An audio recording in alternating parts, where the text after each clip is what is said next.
Antoine, merci de nous rejoindre sur Scenario.com. Si tu peux te présenter et nous dire ce que tu fais. Je m'occupe depuis 1 an, début 2024, d'une nouvelle maison d'édition qui a été créée dans le groupe Bambou, qui a pour but de publier uniquement des auteurs étrangers pour essayer de faire découvrir des traits, des sensibilités, des cultures un peu différentes.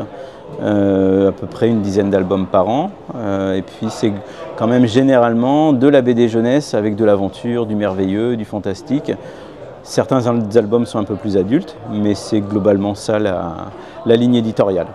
Les aventuriers d'ailleurs, du coup. De l'aventure qui vient d'ailleurs. Voilà, c'est ça. Et comment est-ce que tu fais pour sélectionner les auteurs? Question qu'on me pose souvent,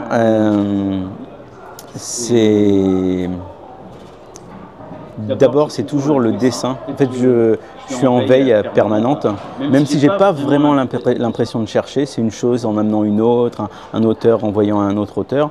Ça se fait assez naturellement. Et après, quand j'ai identifié quelqu'un qui me plaisait, c'est toujours le dessin au début qui va faire que je vais vouloir en savoir plus sur cet auteur-là.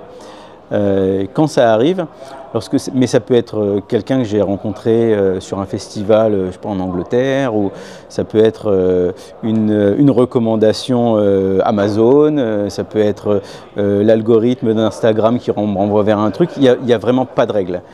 Ça peut être un auteur qui me parle d'un autre de ses collègues, mais à partir du moment où j'ai été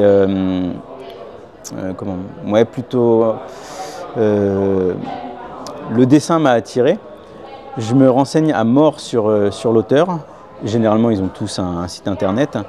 J'achète tout ce qu'il fait, même si c'est pas ma langue, pour essayer de voir la cohérence de son travail. Et puis ensuite, donc il y en a. Quand je pousse mon étude, ça va pas. Enfin, c'est pas que ça va pas, mais c'est pas avec mes goûts, ça correspond pas à mes goûts. Mais du coup, après, quand ça fonctionne bien, je me renseigne, je contacte toujours l'auteur. Je trouve toujours un moyen, grâce à Instagram notamment, les auteurs répondent quasiment tout le temps. Je lui fais part de mon intérêt sur un album en particulier. Je vois si c'est lui qui détient les droits ou si c'est la maison d'édition. Et puis je lui explique ma façon de travailler. C'est-à-dire que si j'identifie, c'est pour ça, il y a beaucoup de fidélité envers mes auteurs. C'est-à-dire que quand je choisis, il n'y a pas beaucoup de nouveaux auteurs qui rentrent au catalogue. Quand j'en identifie un qui me plaît vraiment, c'est parce que je sais, on a échangé beaucoup de messages, je lui ai expliqué ma façon de voir les choses. J'ai besoin de me projeter sur plusieurs albums avec lui. C'est pas on fait un livre, on voit si ça marche, et si ça fonctionne pas, ça dégage et on passe à un autre auteur. Pas du tout. Moi, ma volonté quand je commence une collaboration, c'est dans l'absolu de pouvoir faire un album tous les ans avec cet auteur. Donc d'où la problématique, c'est faisant à peu près en gros une dizaine de titres par an, et tous les auteurs avec qui j'ai déjà commencé à travailler, ils prennent les places. Donc c'est pas forcément très facile d'intégrer des nouveaux auteurs. Et quand tu parles d'auteurs, c'est que des dessinateurs, enfin des auteurs étrangers, les scénaristes Généralement, c'est ma sensibilité qui est comme ça. Généralement, c'est des auteurs qui font tout, scénario, dessin, couleur. Et je me rends compte même que je suis attiré par les gens qui font pas uniquement de la bande dessinée, généralement, c'est des gens qui travaillent beaucoup dans l'animation. Donc c'est un peu comme ça. Enfin, le côté, le dessin et la narration visuelle est hyper importante pour moi. C'est pour ça, même si je dis n'importe quoi, si je trouve, pour l'instant c'est pas le cas, ça peut arriver, si je trouve un auteur turc que je trouve incroyable, je parle pas turc. Donc en fait, je vais quand même voir s'il y a des monstres, s'il y a de l'action et la qualité de la narration et le découpage. C'est vraiment ça l'élément déclencheur. Ce qui veut dire que s'il y a une dizaine d'albums par an et donc une dizaine d'auteurs qui en font, comment est-ce que tu vas pouvoir faire pour qu'il y ait des nouveaux auteurs qui arrivent? Ça, c'est le gros problème. Donc bon, dans l'absolu, j'arrive pas à faire un album par an avec tous les auteurs. Mais oui, ça c'est une problématique qui est assez compliquée parce que je me rends compte que en étant, même si maintenant donc j'appartiens au groupe Bambou, même s'il y a des maquettistes, il y a des gens qui font, enfin il y a une équipe, pas uniquement pour moi, mais il y a une équipe. Mais n'empêche que du point de vue éditorial, dans le choix des livres, c'est moi qui fais les traductions, dans le suivi des livres, je suis quasi tout seul. Et en fait, 10 livres par an, franchement, c'est dur. Et donc, on ne m'incite pas forcément à en faire plus. Si j'en fais plus, tant mieux. Mais effectivement, il faut que je m'organise mieux. Parce que là, je pense que 12, 13 livres par an, franchement, je suis au taquet en fait. Okay. Parce qu'après, je ne peux pas forcément les suivre correctement. Même je vois maintenant, ça m'arrive de sortir 2 livres dans le même mois ou à la même date. C'est pas simple parce que même si je fais principalement du rachat de droits. Les livres ont déjà eu une existence dans leur pays. Si je fais un ratio, sur 10 livres, il y a 8 rachats de droits et 2 créations. Les créations que je fais, donc du coup c'est à la marge, mais pour le coup là c'est avec les auteurs avec qui j'ai déjà travaillé. Okay. Mais même quand je fais du rachat de droits, on pourrait penser que c'est plus facile, les albums sont déjà existants, c'est plus facile de gérer le temps, mais en fait je change énormément de choses, les formats, du coup la traduction me prend énormément de temps, on ajoute en collaboration avec les auteurs, ça arrive très souvent qu'on ajoute des pages, on retouche des images, on ajoute des cahiers supplémentaires un peu pédagogiques. Il y a vraiment il y a vraiment du boulot que personne ne voit. Si on compare les versions originales aux versions françaises, en fait, avec l'auteur, on essaie de trouver des solutions pour donner le plus bel écrin à son livre, mais pour le marché français. Peut-être que cet écrin-là, pour des Espagnols, c'est pas le bon écrin. Mais pour le marché français, donc il y a une discussion entre nous pour essayer de trouver les meilleures solutions. Parfois, et puis moi, c'est important aussi de m'approprier les livres. Parfois, je propose des choses, l'auteur me dit non, là, franchement, tu vas trop loin. On n'est pas dans l'esprit du livre, ben on fait pas, c'est pas grave. Et il y a une collaboration du coup avec les équipes de marketing, etc., pour arriver à savoir ce que le marché a besoin.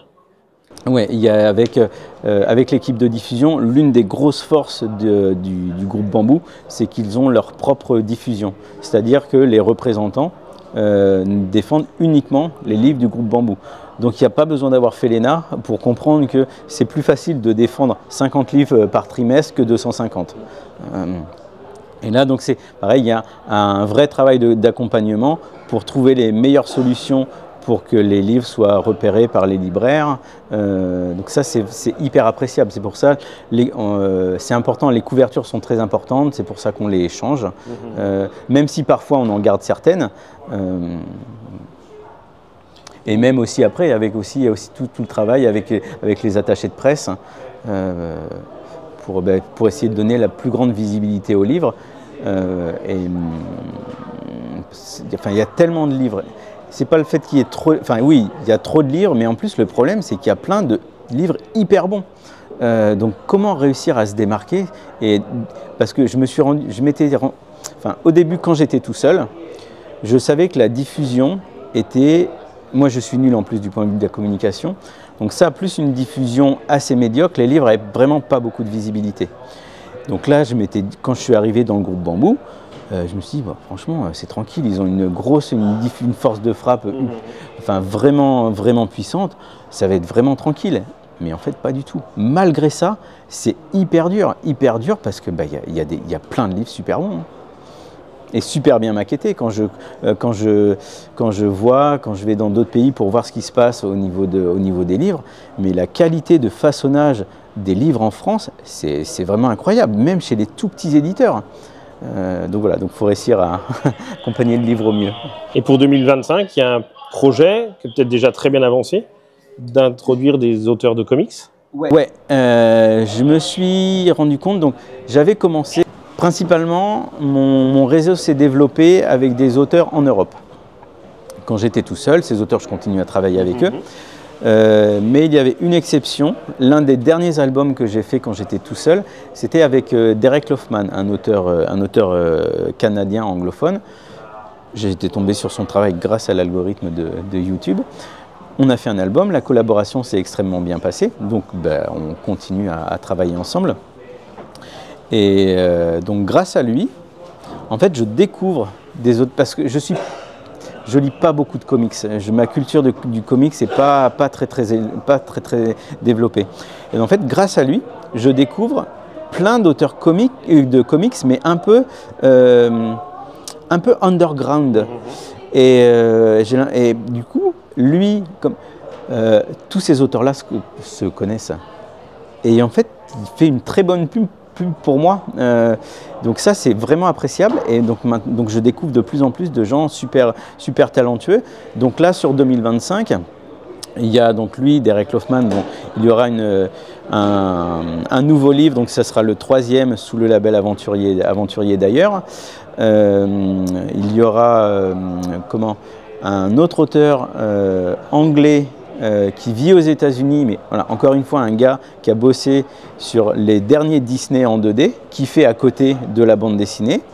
Donc il y a un album qui va sortir qui s'appelle Ali et Gator, l'histoire d'une petite fille qui se lie d'amitié avec un alligator. Et donc ce gars-là, James Burke, c'est le premier livre, mais après, il y en a 5 qui sont disponibles. Donc tous les ans, il y aura, ou tous les 8 mois, il y aura un nouveau livre de cet auteur-là. J'ai découvert un peu, il y a des gens en Amérique du Nord avec qui on n'a pas encore commencé de collaboration directe sur des albums à venir sur 2025, mais des choses sont en train de se mettre en place. Un peu plus sur de la création cette fois-ci. J'ai découvert un auteur, un peu par hasard aussi, mais qui est en fait très proche de la scène, de cette scène.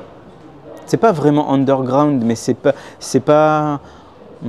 sont pas dans le giron des grosses maisons d'édition comics. Donc un auteur écossais, Chris Baldi, qui est très proche de ce mouvement-là.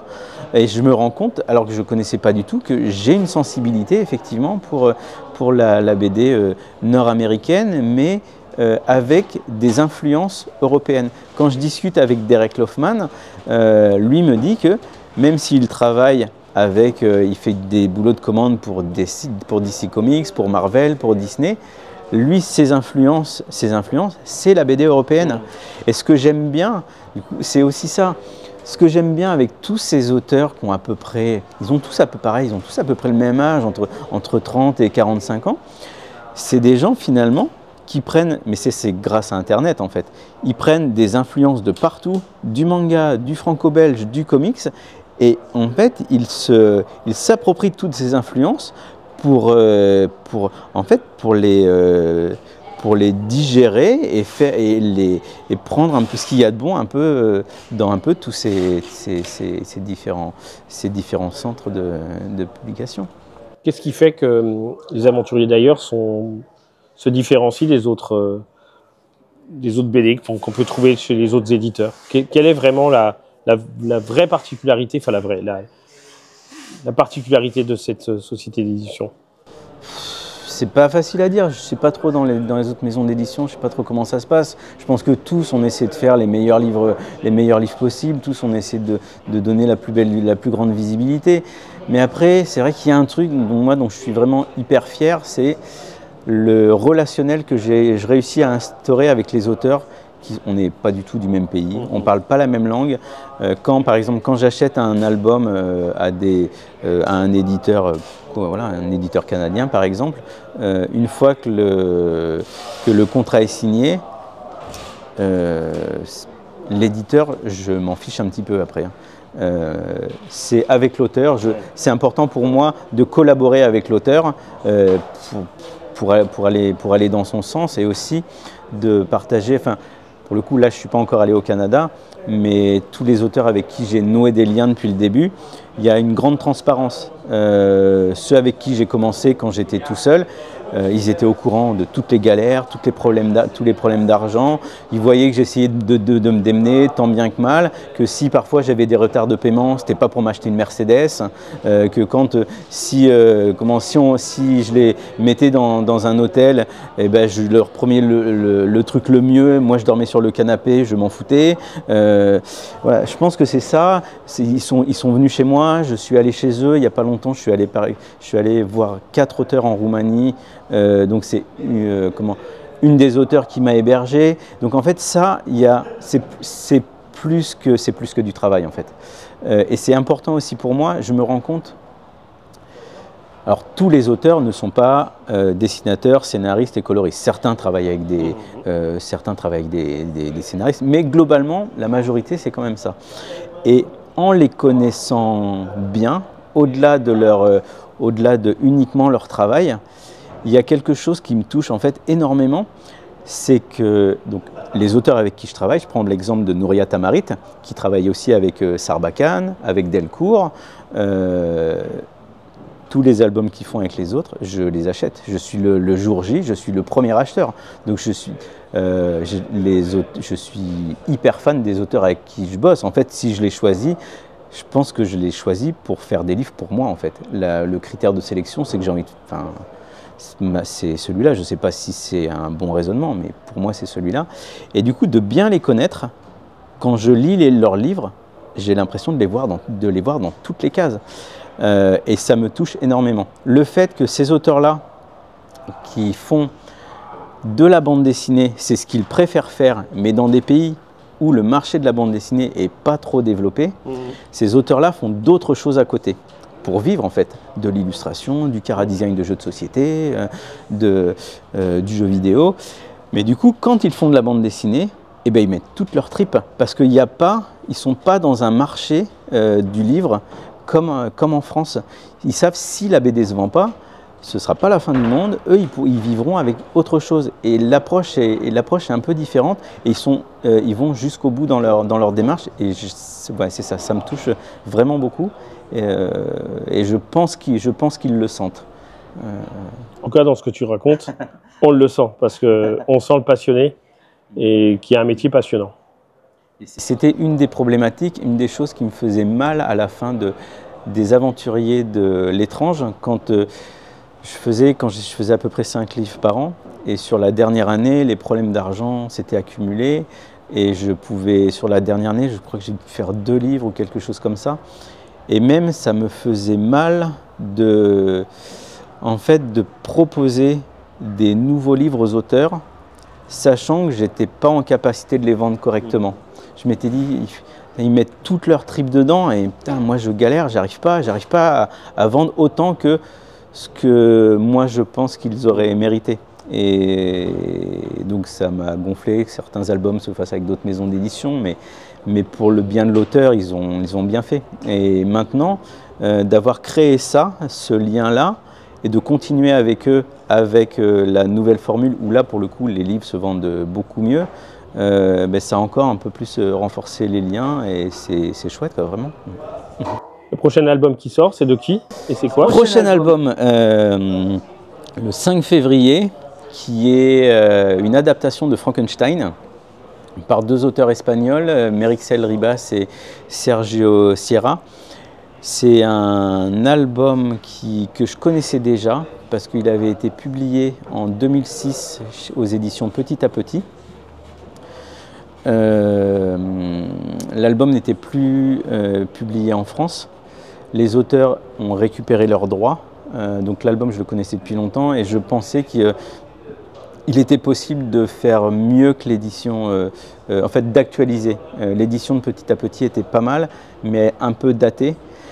Et en parlant avec les auteurs, on a changé énormément de choses, on a complètement revu la traduction, on a agrandi le format, l'album était en noir et blanc, il est dans un style carte à gratter. Donc l'album était en noir et blanc, on a ajouté de la couleur, on a fait vraiment plein de modifications, les auteurs sont hyper contents. Donc après, on va voir si ça fonctionne.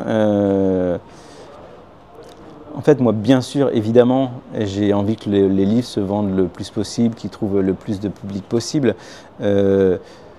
Bambou aussi, parce que maintenant que je suis dans le groupe là, il y a comment dire, il y a un côté un peu financier qui est plus important. Il faut que mes livres soient plus rentables, même s'il n'y a pas forcément, il y a des objectifs, mais il n'y a pas une pression énorme.